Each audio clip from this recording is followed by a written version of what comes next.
वेस्टला एका मोठ्या बातमीनं.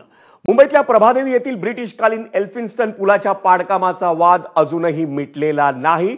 पण या पुलावरील वाहतूक बंद होऊन थोड्याच वेळात या पुलाच्या पाडकामाला सुरुवात देखील करण्यात आलेली आहे.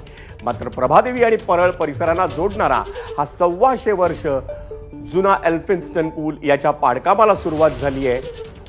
ब्रिटिशकालीन एल्फिन्स्टन पूल पाडून तिथं वरळी शिवडी उन्नत मार्गाला जोडणारा दुमजली पूल बांधण्यात येणार आहे. पण नवीन पुलाच्या बांधकामामुळे या परिसरातील 19 इमारती बाधित होणार आहेत आणि या इमारतींच्या पुनर्विकासाचा प्रश्न मार्गी लागत नाही तोवर एल्फिन्स्टनच्या पाडकामाला स्थानिक नागरिकांचा असलेला विरोध हा कायम आहे. दरम्यान पुलाच्या प्रश्नावरून भाजप आमदार कालिदास कोळंबकर यांनी थेट मुख्यमंत्री देवेंद्र फडणवीसांशी संवाद साधला. बाधित इमारतींचा प्रश्न 8 ते 10 दिवसात आपण मार्गी लावू असं आश्वासन त्यांना मुख्यमंत्र्यांकडून देण्यात आलं. आणि त्यावेळी भाजपचे आमदार प्रसाद लाड आणि ठाकरेंच्या शिवसेनेचे आमदार महेश सावंत हे दोघंही तिथं उपस्थित होते.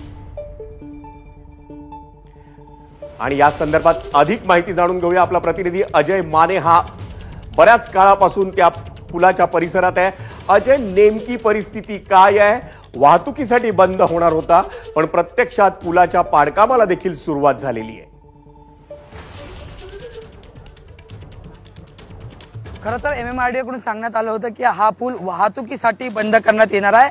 पण थेट 2 JCB लावून जे ते पुलाचं पाडकाम सुरू असल्याची ही दृश्य जी आहेत ते आपल्याला या ठिकाणी पाहायला मिळतात. खरं तर इथल्या स्थानिक रहिवाशांचा या संपूर्ण प्रकरणाला विरोध होता. या ठिकाणी आधीही आंदोलनं झाली होती आणि संपूर्णतः पोलीस प्रशासन यंत्रणा या ठिकाणी तैनात करण्यात आलेली आहे.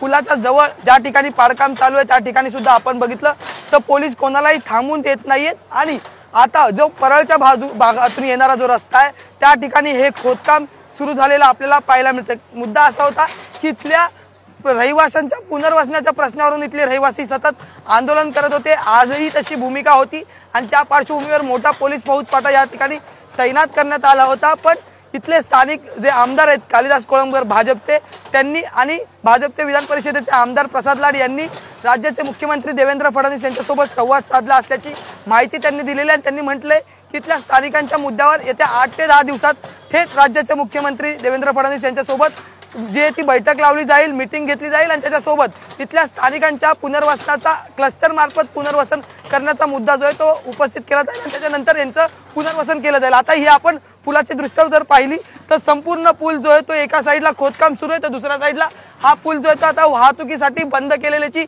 ही सगळी दृश्य जी आहेत ती या ठिकाणी आपल्याला पाहायला मिळतात. त्यामुळे इथल्या पुलावरून ज्या थेट परळ ते प्रभादेवी असा जो रस्ता होता, म्हणजे दक्षिण मुंबईतून जे ते पश्चिमेला घेऊन जाणारा जो रस्ता होता तो रस्ता जो आहे तो आता बंद करण्यात आलेला आहे. इथली वाहतूक जी आहे ती दादर येथील टिळक पुलावरून आणि दुसरा म्हणजे करी रोडचा पूल या पर्यायी मार्गांचा वापर जो आहे तो करण्यासाठी सांगण्यात आलेला आहे. पण विशेष बाब म्हणजे की आपण जर पाहिलं तर टिळक ब्रिजवरही अनेक वेळा वाहतूक कोंडीचा मुद्दा असतो आणि त्याच्यानंतर इथली वाहतूकही त्या ठिकाणी वळवण्यात आली तर तिथल्या वाहतूक कोंडीचा प्रश्न पुन्हा एकदा उपस्थित होणार आहे.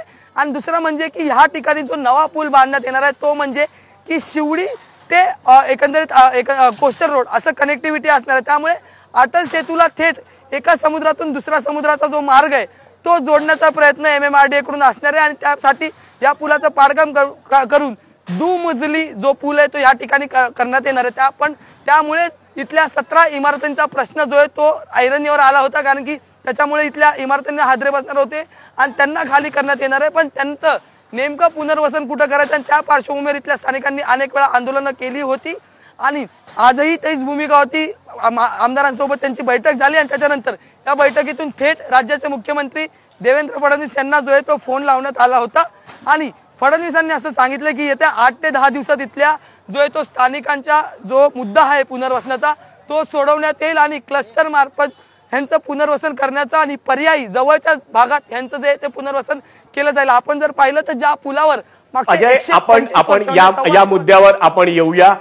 हा मुद्दा अतिशय महत्वाचा आहे, वर्तमान काळातला मुद्दा आहे, भविष्याचा वेध घेणारा कनेक्टर इथे बांधण्यात येणार आहे. पण इथं सगळ्यात महत्वाची गोष्ट जी आहे ना, 125 वर्ष प्रभादेवी आणि परळ 2 गिरण गावांना जोडणारा हा पूल आता इतिहासकालीन होणार आहे. त्या दृष्टीनं या परिसरातल्या नागरिकांच्या भावना काय आहेत? कारण याआधी आपण पाहिलं अनेक पूल एका पाठोपाठ एक जमीनदोस्त होत आहेत, तिथे नवीन पूल उभे राहत आहेत. पण यामुळं मुंबईतली एक जी आठवण आहे जुनी, मुंबईचा जो जुना इतिहास आहे तो कदाचित पुसला जाणार आहे. त्यानिमित्तानं काय भावना व्यक्त करतात नागरिक?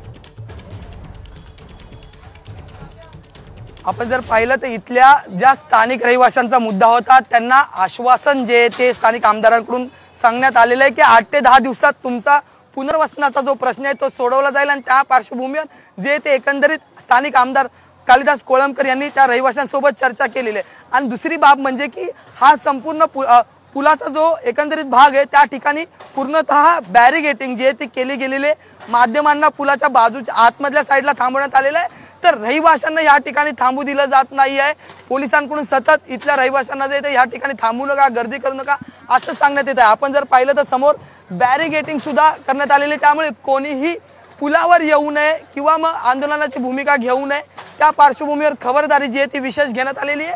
आणि विशेष बाब म्हणजे की आज एवढंच ठरलं होतं की पूल वाहतुकीसाठी बंद करण्यात आलेला आहे, पण थेट पुलाच्या पाडकामाचं काम जे ते सुरू झालेलं आपल्याला पाहायला मिळतंय.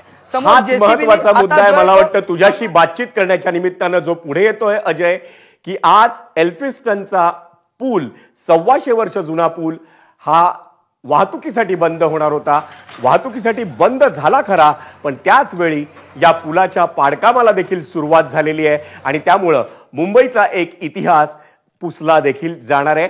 पण या निमित्तानं वरळी आणि शिवडी या दोन परिसरांना जोडणारा एक नवा डबल डेकर कनेक्टर पूल मुंबईत अस्तित्वात येणार आहे. आणि त्या निमित्तानं अजय, तू दिलेली माहिती त्याबद्दल धन्यवाद.